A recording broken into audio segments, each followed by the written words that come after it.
Épître de Jude, chapitre 1er. Jude, serviteur de Jésus-Christ et frère de Jacques, à ceux qui ont été appelés, qui sont aimés en Dieu le Père et gardés pour Jésus-Christ. Que la miséricorde, la paix et la charité vous soient multipliées. Bien-aimés, comme je désirais vivement vous écrire au sujet de notre salut commun, je me suis senti obligé de le faire afin de vous exhorter à combattre pour la foi qui a été transmise aux saints une fois pour toutes. Car il s'est glissé parmi vous certains hommes dont la condamnation est écrite depuis longtemps, des impies qui changent la grâce de notre Dieu en dissolution et qui renient notre seul Maître et Seigneur Jésus-Christ.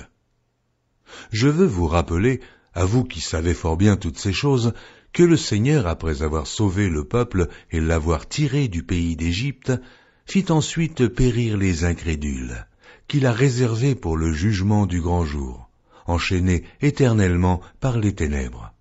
Les anges qui n'ont pas gardé leur dignité, mais qui ont abandonné leur propre demeure. Que Sodome et Gomorrhe et les villes voisines qui se livrèrent comme eux à l'impudicité et à des vices contre nature sont donnés en exemple, subissant la peine d'un feu éternel. Malgré cela, ces hommes aussi, entraînés par leur rêverie, souillent pareillement leur chair, méprisent l'autorité et injurient les gloires. Or l'archange Michel, lorsqu'il contestait avec le diable et lui disputait le corps de Moïse, n'osa pas porter contre lui un jugement injurieux, mais il dit « Que le Seigneur te réprime ». Eux, au contraire, ils parlent d'une manière injurieuse de ce qu'ils ignorent, et ils se corrompent dans ce qu'ils savent, naturellement, comme les brutes. Malheur à eux, car ils ont suivi la voie de Caïn, ils se sont jetés pour un salaire dans l'égarement de Balaam, ils se sont perdus par la révolte de Corée. Ce sont des écueils dans vos agapes, faisant impudemment bonne chère, se repaissant eux-mêmes.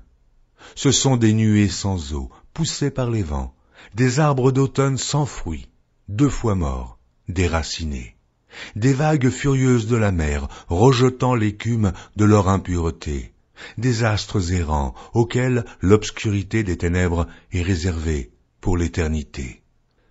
C'est aussi pour eux qu'Enoch, le 7e depuis Adam, a prophétisé en ces termes.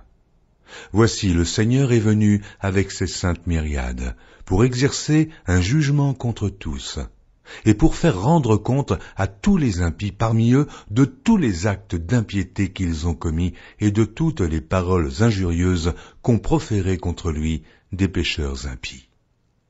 Ce sont des gens qui murmurent, qui se plaignent de leur sort, qui marchent selon leur convoitise, qui ont à la bouche des paroles hautaines, qui admirent les personnes par motif d'intérêt.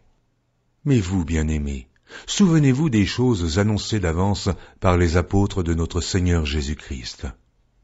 Ils vous disaient qu'au dernier temps, il y aurait des moqueurs, marchant selon leur convoitise impie. Ce sont eux qui provoquent des divisions, hommes sensuels, n'ayant pas l'esprit.